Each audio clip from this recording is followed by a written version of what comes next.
गणपति बप्पा मंगलकारी, बुद्धि विधाता संकटहारी।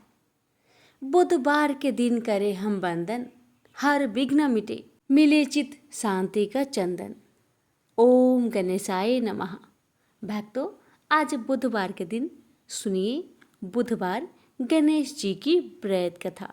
बुधवार के दिन गणेश जी का पूजन करने का विधान है। कहा जाता है कि इनका पूजा और कथा को श्रवण करने से भक्तों की सभी दुख कष्ट दूर हो जाते हैं, जीवन में सुख समृद्धि आती है, व्यक्ति में सहनशीलता का विकास होता है, संकट रोग और दरिद्रता से मुक्ति मिलती है, आर्थिक समस्याओं से छुटकारा मिलता है। और इसके साथ ही भक्तों, कथा को अगर श्रद्धा भाव से श्रवण किया जाए तो उनको जल्द ही कर्ज से भी छुटकारा मिल जाता है।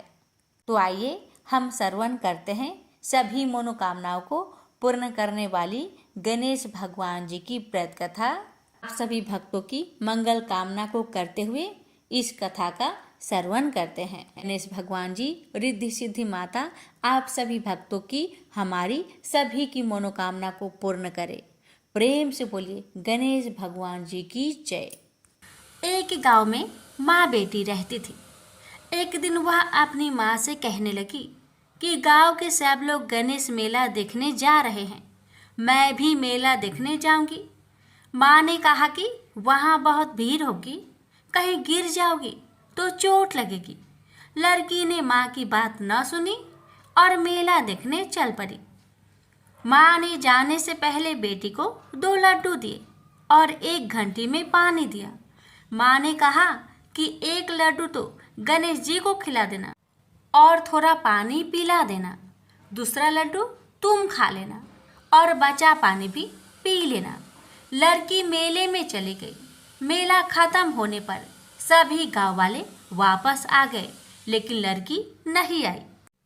लड़की मेले में गणेश जी के पास बैठ गई और कहने लगी कि 1 लड्डू और पानी गणेश जी तुम्हारे लिए और 1 लड्डू और बाकी बचा पानी मेरे लिए।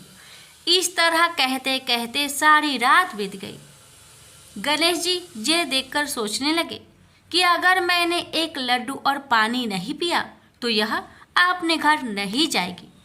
यह सोचकर गणेश जी एक लड़के के भेष में आए और उससे 1 लड्डू लेकर खा लिया और साथ ही थोड़ा पानी भी पी लिया। फिर वह कहने लगे कि मांगो, तुम क्या मांगती हो?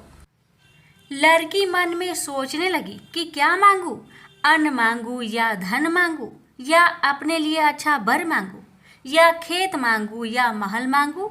वह मन में सोच रही थी। तो गणेश जी उसकी मन की बात को जान गए। वह लड़की से बोले कि तुम अपने घर जाओ और तुमने जो भी अपने मन में सोचा है वह सब तुम्हें मिलेगा। लड़की घर पहुंची तो माँ ने पूछा कि इतनी देर कैसे हो गई? बेटी ने कहा कि आपने जैसा कहा था मैंने वैसा ही किया है। और देखते ही देखते जो भी लड़की ने सोचा था वह सब कुछ हो गया। प्रेम से बोलिए गणेश भगवान की जय। एक समय की बात है कि साहूकार अपने पत्नी को लाने के लिए अपने ससुराल गया। कुछ दिन रहने के बाद उसने अपनी पत्नी के साथ अपने घर आने की सोची। दुर्भाग्य से उस दिन बुधवार का दिन था।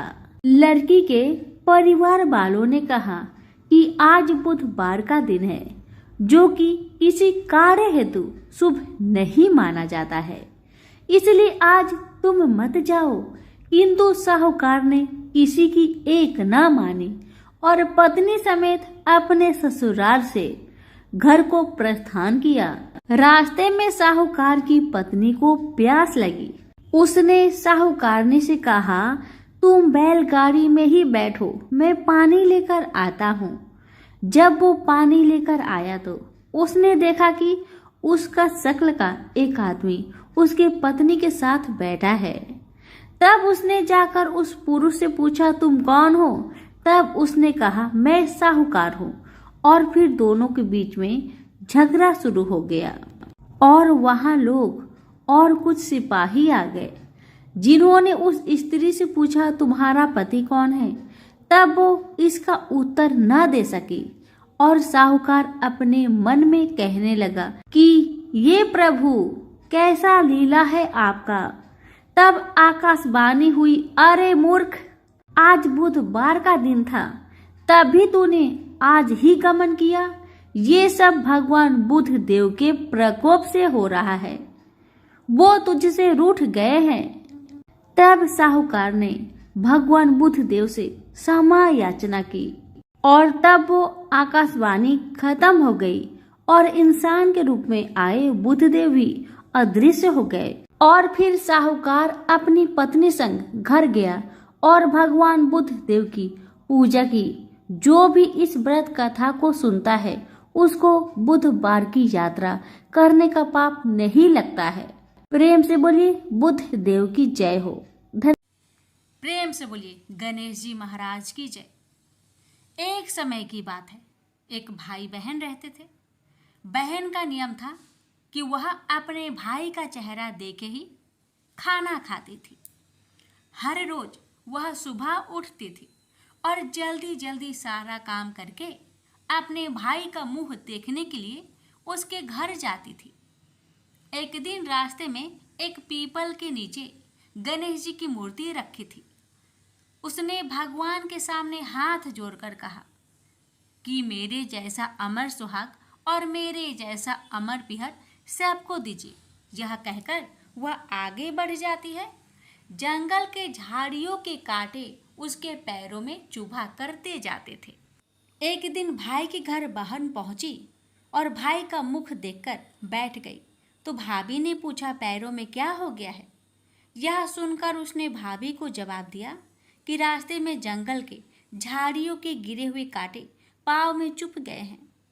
जब वह वापस अपने घर आ जाए तब भाभी ने अपने पति से कहा कि रास्ते को साफ करवा दो, आपकी बहन के पाँव में बहुत सारे कांटे चुभ गए हैं। भाई ने तब कुल्हाड़ी लेकर सारी झाड़ियों को काटकर रास्ता साफ कर दिया, जिससे गणेश जी का स्थान भी वहाँ से हट गया। यह देखकर भगवान गुस्सा हो गए और उसके भाई के प्राण हर लिए। लोग अंतिम संस्कार के लिए जब भाई को ले जा रहे थे तब उसकी भाभी रोते हुए लोगों से कही, थोड़ी देर रुक जाओ, उसकी बहन आने वाली है, वह अपने भाई का मुख देखे बिना नहीं रह सकती, उसका यह नियम है। तब लोगों ने कहा, आज तो देख लेगी पर कल कैसे देखेगी? रोज दिन की तरह बहन अपने भाई का मुंह देखने के लिए जंगल में निकली। तब जंगल में उसने देखा कि सारा रास्ता साफ किया हुआ है। जब वह आगे बढ़ी तो उसने देखा कि सिद्धि विनायक को भी वहाँ से हटा दिया गया है। तब उसने जाने से पहले गणेश जी को एक अच्छे स्थान पर रखकर उन्हें स्थान दिया और हाथ जोड़कर बोली, भगवान मेरे जैसा अमर सुहाग और मेरे जैसा अमर पिहर सबको देना। और फिर बोलकर आगे निकल गई। भगवान तब सोचने लगे, अगर इसकी नहीं सुनी तो हमें कौन मानेगा, हमें कौन पूजेगा? तब सिद्धि विनायक ने उसे आवाज़ दी, बेटी इस खेजड़ी की 7 पत्तियां लेकर जा और उसे कच्चे दूध में घोलकर भाई के ऊपर छींटा मार देना, वह उठकर बैठ जाएगा। यह सुनकर जब बहन पीछे मुड़ी तो वहाँ कोई नहीं था। फिर वह यह सोचने लगी कि ठीक है, जैसा सुना वैसा कर लेती हूँ। फिर वह 7 खेजड़ी की पत्तियाँ लेकर अपने भाई के घर पहुँची। उसने देखा वहाँ कई लोग बैठे हुए हैं। भाभी बैठी रो रही है और भाई की लाश रखी है। तब उसने उस 7 पत्तियों को बताए हुए नियम के तहत भाई के ऊपर इस्तेमाल किया। तब भाई उठकर बैठ गया। भाई बोला बहन से, बोला मुझे बहुत ही गहरी नींद आ गई थी। तब बहन बोली, यह नींद किसी दुश्मन को भी ना आए। और उसने सारी बात अपने भाई को बता दी। तो मान्यता के अनुसार ये है गणेश जी की चमत्कारी कथा। प्रेम से बोलिए गणेश भगवान जी की जय हो। पौराणिक कथा के अनुसार एक समय की बात है कि भगवान विष्णु का विवाह माता लक्ष्मी जी के साथ निश्चित हुआ। विवाह की सभी तैयारी होने लगी। सभी देवी देवताओं को निमंत्रण भेजे गए, लेकिन भूलवश गणेश जी को निमंत्रण देना रह गया था। इधर भगवान विष्णु की बारात जाने का समय आ चुका था। सभी देवता अपनी पत्नियों के साथ विवाह समारोह में शामिल होने को आए, परंतु सभी देवी देवताओं ने देखा कि गणेश जी कहीं दिखाई नहीं दे रहे हैं।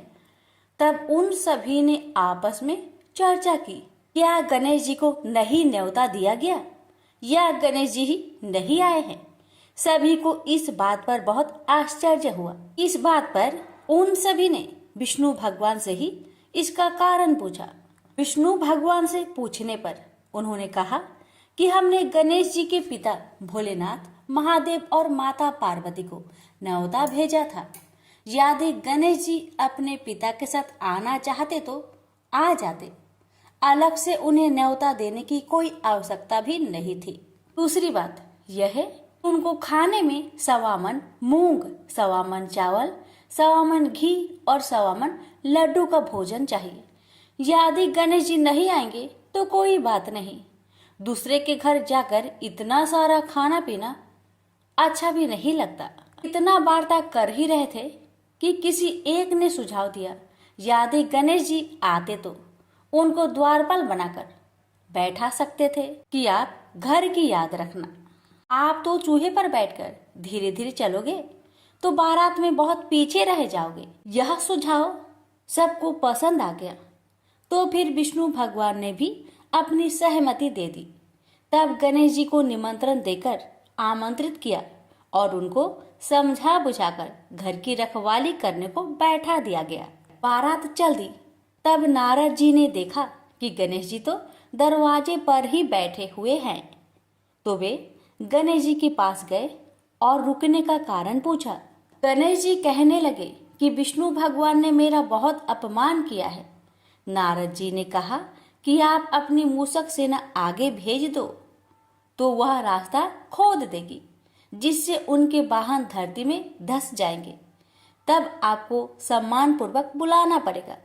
अब तो गणेश जी ने अपनी मूषक सेना को आदेश दिया, जाओ, और सेना ने जमीन पोली कर दी। जब बारात वहां से निकली तो रथों के पहिए धरती में धंसने लगी। लाख कोशिश की परंतु पहिए नहीं निकले। सभी ने अपने अपने उपाय किए, परंतु पहिए तो नहीं निकले, बल्कि जगह जगह से टूटने लगे। किसी को समझ में नहीं आ रहा था कि अब क्या किया जाए। तब तो नारद जी ने आकर कहा, आप लोगों ने गणेश जी का अपमान किया, जिस कारण यह विघ्न आ रहे हैं। यदि उन्हें मनाकर लाया जाए तो आपका कार्य सिद्ध हो सकता है और यह संकट टल सकता है। शंकर भगवान ने अपने दूत नंदी को भेजा और वे गणेश जी को लेकर आए। गणेश जी का आदर सम्मान के साथ पूजन किया गया। फिर रथ के पहिए निकलने लगे और यह संकट टल गया। अब रथ के पहिए निकल तो गए, परंतु वे टूट फूट गए थे, तो उन्हें सुधारे कौन। पास के खेत में एक खाती काम कर रहा था। उसे बुलाया गया। खाती अपना कार्य करने से पहले श्री गणेशाय नमः कहकर गणेश जी की वंदना मन ही मन करने लगा। देखते ही देखते खाती ने सभी पहियों को ठीक कर दिया।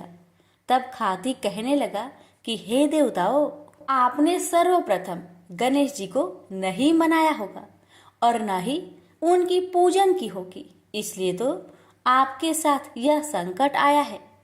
मैं तो मूर्ख अज्ञानी हूँ, फिर भी पहले गणेश जी को पूजते हैं, उनका ध्यान करते हैं। आप लोग तो देवगण हैं, फिर भी आप गणेश जी को कैसे भूल गए। अब आप लोग भगवान श्री गणेश जी की जय बोलकर जाए तो आपके सब काम बन जाएंगे और कोई संकट भी नहीं आएगा।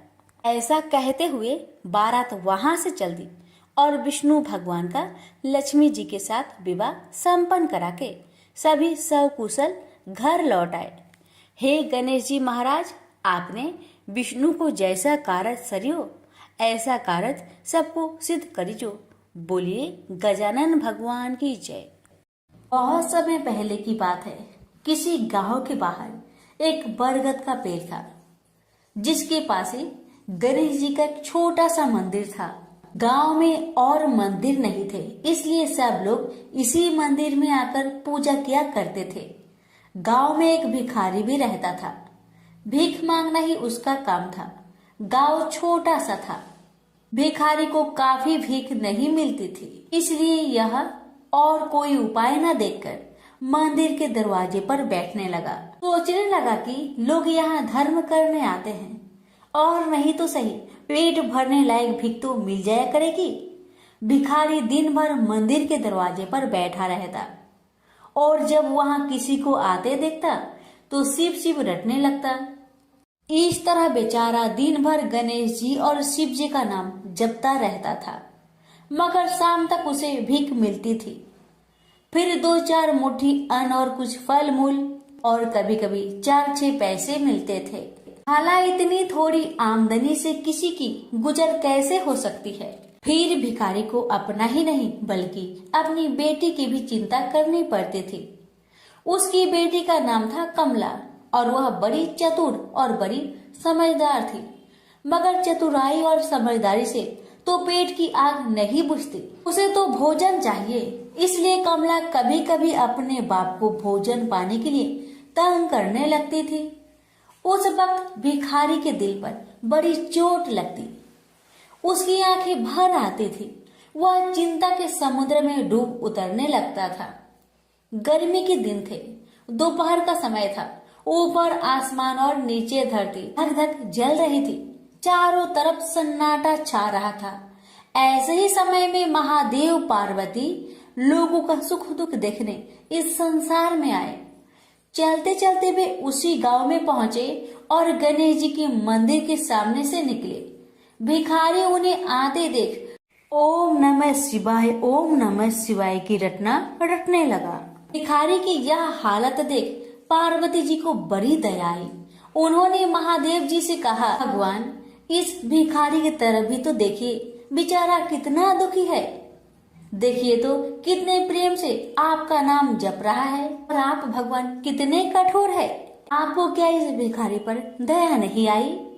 मैंने सुना था कि लोग बड़े पापी हो गए हैं, वो देवताओं का पूजा नहीं करते, मगर नहीं, आज मुझे मालूम हुआ कि इसमें उनका कोई अपराध नहीं, सब तो देवताओं का अपराध ही है।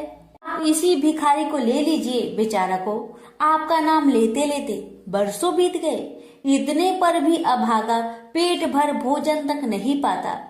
जब देवता ही ऐसे कठोर हो जाएंगे, तब कोई काहे उनकी पूजा करेगा।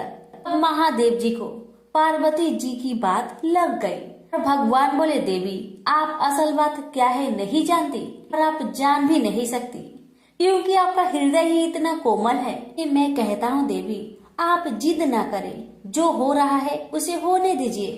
देवी ने एक ना सुना तो भगवान ने कहा, ठीक है, तो मैं आज इस भिखारी के लिए कुछ बंदोबस्त करा देता हूँ, जिससे इस भिखारी का दुख दूर हो जाएगा। इतना कहकर महादेव जी पार्वती जी के साथ मंदिर में पहुँचे। माता पिता को आते देख गणेश जी उठकर खड़े हो गए। उन्होंने बड़े प्रेम से माता पिता को प्रणाम किया। महादेव जी ने गणेश जी को आशीर्वाद दिया और कहा, देखो बेटा, यह भिखारी बरसों से तुम्हारे द्वार पर बैठा है, मेरा नाम जपा करता है, मगर तुमने अब तक इस पर दया क्यों नहीं किया?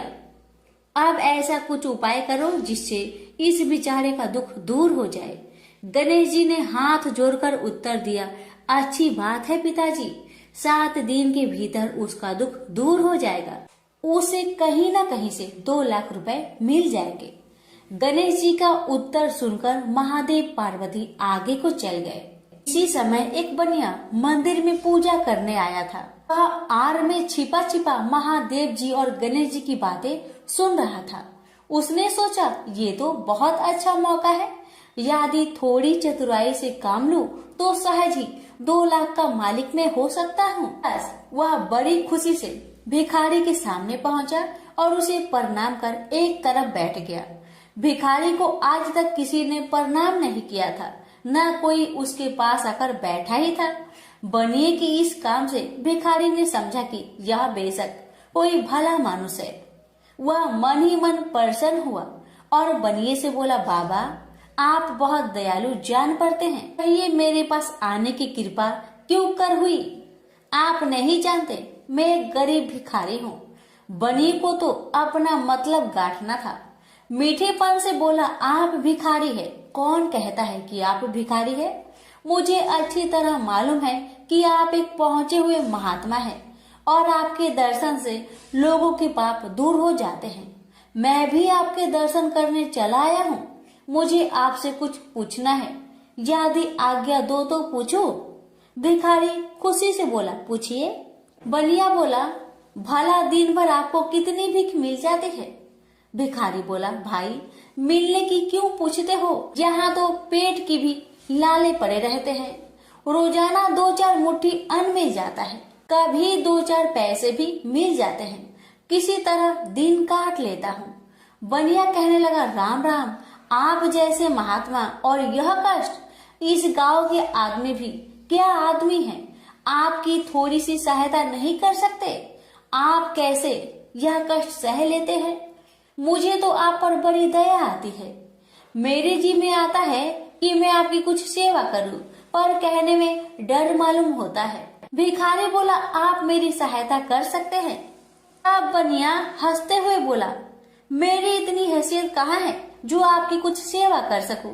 मगर एक बात है, आज से 7 दिन तक आपको जो कुछ भी मिले वह मुझे दे दीजिए। बदले में आपको मैं 100 रुपया दे दूंगा।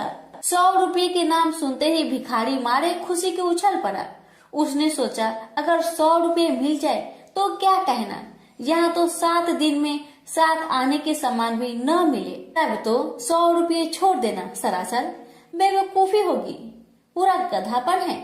मगर इसी समय उसे लड़की की ख्याल आ गई। उसने सोचा, अगर मैं 100 रुपया लेकर घर पहुंचा और मेरी बिटिया रानी गुस्सा करने लगी तो पहले मैं उसकी सलाह ले लेता हूँ। बस यही विचार में आते ही उसने बनिए को जवाब दिया, आपने मुझ पर बड़ी कृपा की, मगर मैं अभी कुछ नहीं कह सकता, सोच विचार करके कल कहूँगा।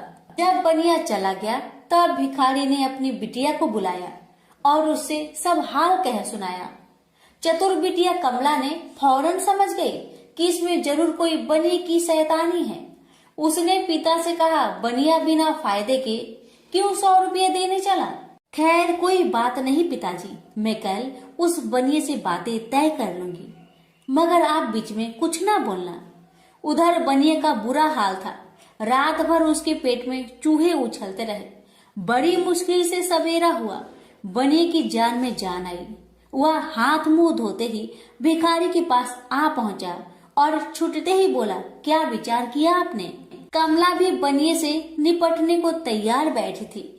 बनिए की बात सुनते ही उसने जवाब दिया, सेठ जी, हम लोगों ने विचार किया, भला 100 रुपये में क्या होता है, इतना सस्ता सौदा होना मुश्किल है, माफ कीजिए। कमला का उत्तर सुनते ही बनिए पर मानो बिजली गिर पड़ी और लाख रुपए के लालच छोड़ना भी कठिन था। वह 200 रुपए देने को राजी हो गया। अब तो कमला का संदेह और भी पक्की हो गया। वह समझ गई कि बनिया जरूर किसी भारी लाभ के लिए ही इतने रुपए देना चाहता है। उसने जवाब दिया, सेठ जी, इतना सस्ता सौदा और कहीं होता होगा? 100 दो, 100 या 1000 दो। 1000 में तो होता ही क्या है? जो चीज आप कौड़ियों में मोल खरीदना चाहते हैं वह लाख रुपए में भी सस्ती है। यह सुनकर बनिया बहुत घबराया, परंतु उसने अपनी कोशिश जारी रखी। मारे लोभ के वह अंधा हो रहा था। उसको लोभ का भूत सवार हो गया था। उसने 100 दो, 100 से बढ़कर अंत में 50,000 लगा दिए। अब कमला ने सोचा, इतने रुपए थोड़े नहीं होते। अब बिटिया कमला ने सोचा, इतने बड़े रकम को छोड़ना ठीक नहीं है। उसने बनिए से कहा, खैर आप नहीं मानते तो मैं ही आपकी बात मान लेती हूँ, मगर शर्त यह है कि रुपए अभी मिलने चाहिए। ये शर्तें मंजूर करने में बनिए को क्या उजर थी। वह खुशी खुशी घर लौटा। उसने सोचा 50,000 रुपए देकर 1 लाख लेना कुछ बुरा नहीं है। 2 लाख न सही 1.5 लाख मालिक तो बन ही जाऊंगा। आहा, मेरी तकदीर भी कितनी चोखी है। 7 ही दिन में 50,000 का लाभ हो गया। उसने घर आते ही भिखारी के पास 50,000 रुपए भेज दिए।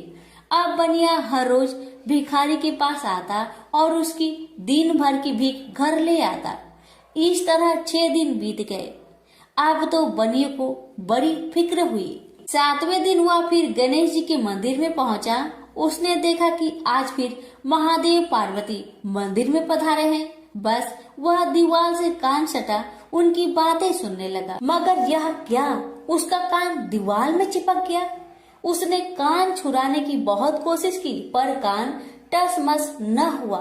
तब वह दाहिने हाथ की सहायता से कान छुड़ाने लगा। इतने में हाथ भी दीवार में चिपक गया।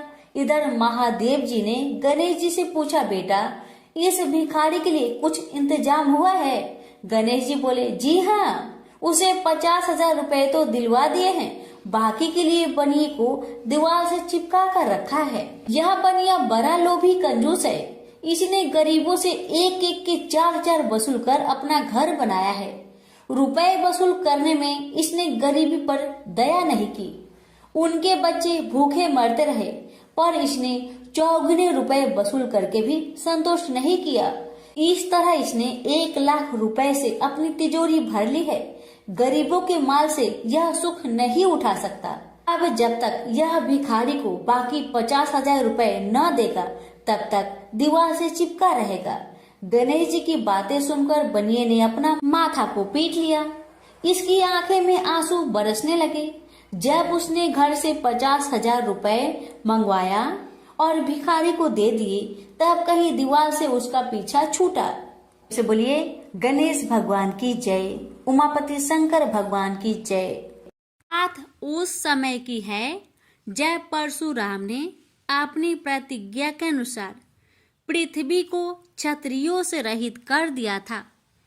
तब वे अपने गुरु भूतनाथ के चरणों में प्रणाम करने और गुरु पत्नी अम्बा तथा उनके नारायण तुल्य दोनों गुरु पुत्र कार्तिकेय और गणनायक को देखने की लालसा से कैलाश पहुंचे। वहां उन्होंने अत्यंत अद्भुत कैलाशपुरी का दर्शन किया। अपने गुरु की उस दिव्य पुरी के दर्शन कर उनका नंदन आनंद विभोर हो गए। फिर उन्होंने शिव का 15 योजन ऊंचा और 4 योजन विस्तृत अत्यंत सुंदर आश्रम देखा। परशुराम वहां सबसे मिले और उन्होंने सबसे बात की। इसके बाद वे नंदीकेश्वर से आज्ञा प्राप्त कर प्रसन्नता पूर्वक आश्रम के भीतर प्रविष्ट हुए। कुछ ही आगे जाने पर महातपस्वी परशुराम ने बहुमूल्य रत्नों से निर्मित सैकड़ों मंदिर देखे। उन्होंने वहां का भीतरी द्वार देखा, जो नाना प्रकार की चित्रकारी से चित्रित तथा हीरे मोतियों की गुथी हुई मालाओं से अत्यंत शोभ्यमान था। परशुराम ने द्वार के बाएं भाग में अपने गुरुपुत्र कार्तिकेय को देखा और दाहिने और पार्वती नंदन गणेश तथा शिव पार्वती का अवलोकन किया। वे वहां रत्नाभरण भूषित बहुमूल्य रत्नों से बने सिंहासनों पर आसीन थे। परशुराम सबसे मिलते और प्रेम पूर्वक बात करते हुए प्रसन्नचित चित्त से आगे बढ़े ही थे कि गणेश ने उन्हें देखकर कहा, शूलपाणी इस समय शयन कर रहे हैं। मैं उन परम प्रभु की आज्ञा प्राप्त कर तत्काल तुम्हें साथ ले चलूंगा। बस इतनी देर रुक जाओ। परशुराम ने गणेश के सम्मुख खड़े खड़े उत्तर दिया, बंधुवर, मैं अपने गुरु शिव व माता पार्वती के दर्शन करना चाहता हूँ। मैं उनके चरणों में प्रणाम कर अभी लौट जाऊंगा। गणेश ने उन्हें अनेक प्रकार से समझाते हुए कहा, इस समय भूतेश्वर शिव एवं माता पार्वती अंतःपुर में है, अतः एवं अभी आपको वहां नहीं जाना चाहिए। परम गुरुदेव शिव एवं माता पार्वती के चरण कमलों के दर्शन करने का मेरा सहज अधिकार है। परशुराम अपने आग्रह पर दृढ़ थे, किंतु गणेश उन्हें अत्यंत विनय पूर्वक समझाते रहे। मैं तो परम पिता शिव एवं माता पार्वती के दर्शनार्थ जाऊंगा ही। यह कहकर परशुराम आगे बढ़ना ही चाहते थे कि गणेश ने उन्हें रोक दिया। 21 बार पृथ्वी को क्षत्रियों से रहित करने वाले भृगु नंदन कुपित हो गए और उनका गणेश से विवाद ही नहीं हुआ, हाथापाई भी होने लगी। कुमार कार्तिकेय ने उन्हें समझाने का प्रयास किया, किंतु क्रोध परशुराम ने उन्हें धक्का दे दिया, जिससे वह गिर गए। शिव पुत्र गणेश ने उठकर परशुराम की ओर डंडा के लिए उनकी भर्त्सना की, तो क्रोध परशुराम ने अपना तीक्ष्ण परशु उठा लिया। तब गणेश ने अपनी सूंड बढ़ाकर उन्हें उसमें लपेट लिया और घुमाने लगे। गणेश की सूंड में लिपटे परशुराम सर्वथा असहाय और निरुपाय थे। गणेश के योग बल से परशुराम स्तंभित रह गए। गणेश ने परशुराम को सप्तद्वीप, सप्त पर्वत, सप्त सागर, भूलोक, स्वर्गलोक, जनलोक, ध्रुवलोक, गौरीलोक और शंभुलोक में घुमाते हुए समुद्र में फेंक दिया। परशुराम समुद्र में तैरने लगे तो निरामयी गणनाथ ने उन्हें पुनः अपनी सूंड में उठा लिया और घुमाते हुए बैकुंठ धाम दिखाकर गोलोक धाम का दर्शन करा दिया। वहां परशुराम ने मंद मंद मुस्कुराते हुए बंसी विभूषित नव निरत श्री कृष्ण के साथ रासवड़ी राधा का दर्शन किया, तो वे बार बार उनके मंगलमयी चरण कमलों में प्रणाम करने लगे। कुछ देर बाद परशुराम सचेत होकर पृथ्वी पर गिर पड़े। समय उनका प्रतिवादी मुख स्तंभ गणेश जी द्वारा किया हुआ स्तंभन भी दूर हो गया। तब उन्होंने अपने अभीष्ट देवता श्री कृष्ण के जगत गुरु शिव द्वारा प्रदत्त परम दुर्लभ स्रोत एवं कवच का स्मरण किया और संपूर्ण शक्ति से सूर्य की प्रभा के तुल्य तीक्ष्णतम अपने परशु से गौरी नंदन पर प्रहार कर दिया। गणेश ने अपने परम पूज्य पिता के अमोघ अस्त्र का सम्मान करने के लिए उसे अपने बाएं दांत से पकड़ लिया। शिव शक्ति के प्रभाव से वह तेजस्वी परशु गणेश के बाएं दांत को समूल काट कर पुनः रेणु का पुत्र परशुराम के हाथ में लौट आया। गणेश का दांत टूटते ही भयानक गर्जना हुई और रक्त का फवारा फूट पड़ा। मुंह से निकलकर रक्त से सना दांत भूतल पर गिर पड़ा। उस समय धरित्री कांप उठी। यह दृश्य कार्तिकेय, क्षेत्रपाल आदि पार्षद तथा शून्य में देवगण अत्यंत भयभीत होकर हाय हाय करने लगे। कैलाशवासी डर से मूर्छित हो गए। निंद्रापति सुधत्मा शिव की निंद्रा भंग हुई। बेटा यह क्या हुआ? दौड़ी हुई पार्वती आई तो उन्होंने अपने पुत्र गणेश के टूटे दांत तथा रक्त से सने हुए मुंह को देखा और देखा कि उनके हृदय खंड गणेश क्रोध शून्य परम शांत लज्जा से सिर झुकाए खड़े हैं। अत्यंत व्याकुल होकर उन्होंने स्कंद से पूछा, क्या बात है?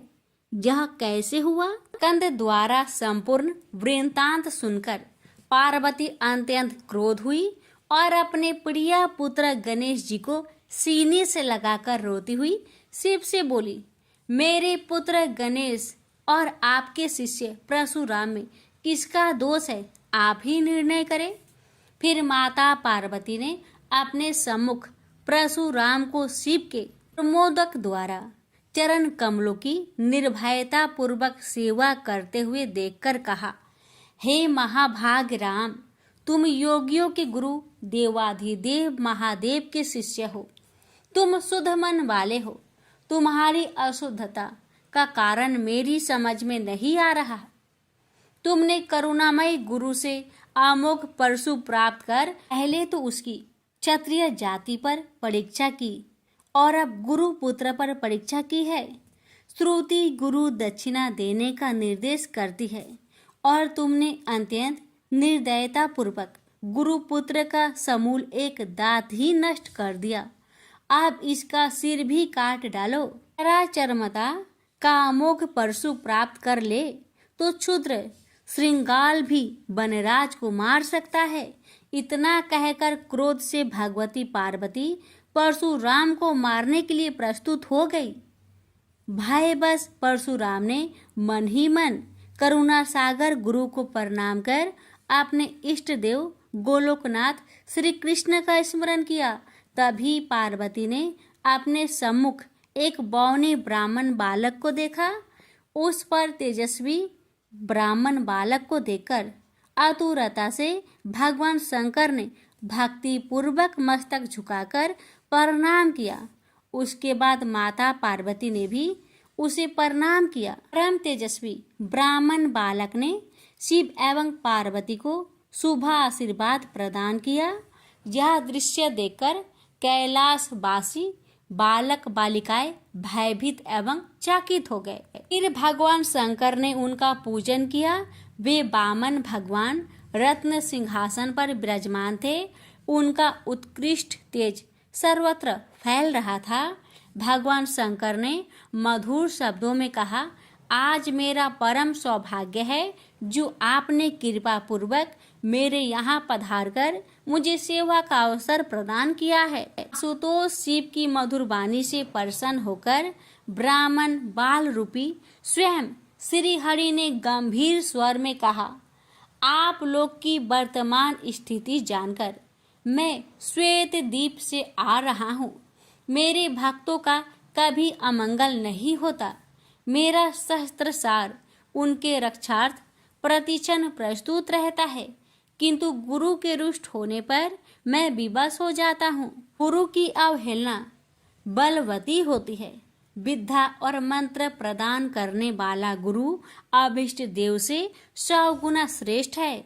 गुरु से बढ़कर कोई देवता नहीं है, पार्वती से बढ़कर कोई पतिव्रता नहीं है तथा गणेश से उत्तम कोई जितेंद्रिय नहीं है।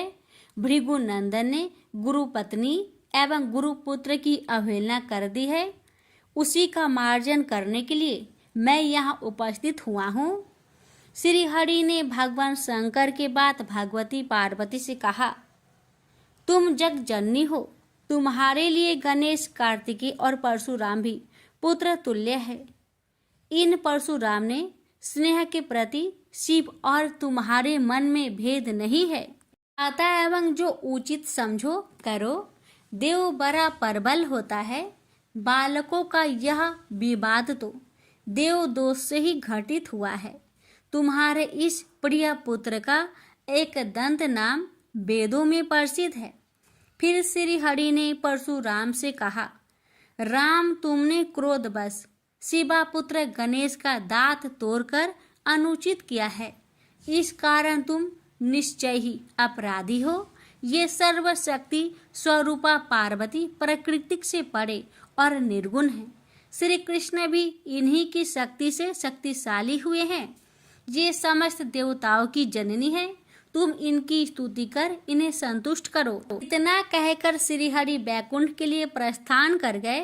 परशुराम ने भी स्नान कर शुद्ध वस्त्र धारण कर लिए। वह हाथ जोड़कर गुरुदेव के चरणों में प्रणाम कर सिर झुकाए जगजननी गौरी का स्तवन करने लगे।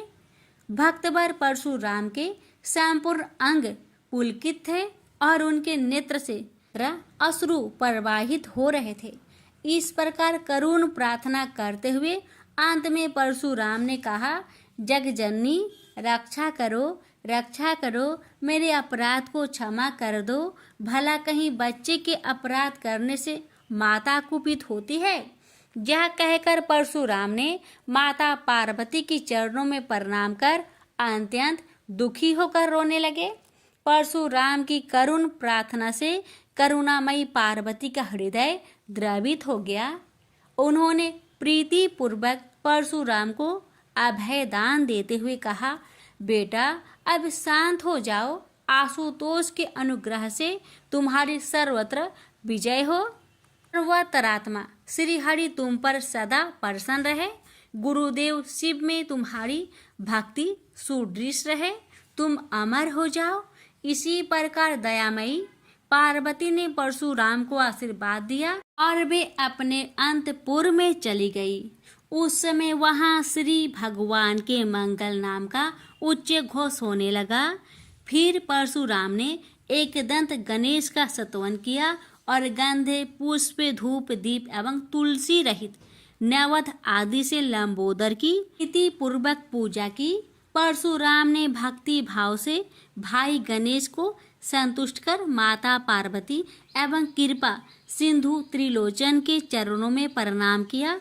फिर उन्होंने गुरु की आज्ञा प्राप्त कर प्रसन्नता पूर्वक वहां से प्रस्थान किए। प्रेम से बोलिए गौरी पुत्र गणेश भगवान की जय। हर हर महादेव। माता पार्वती की जय।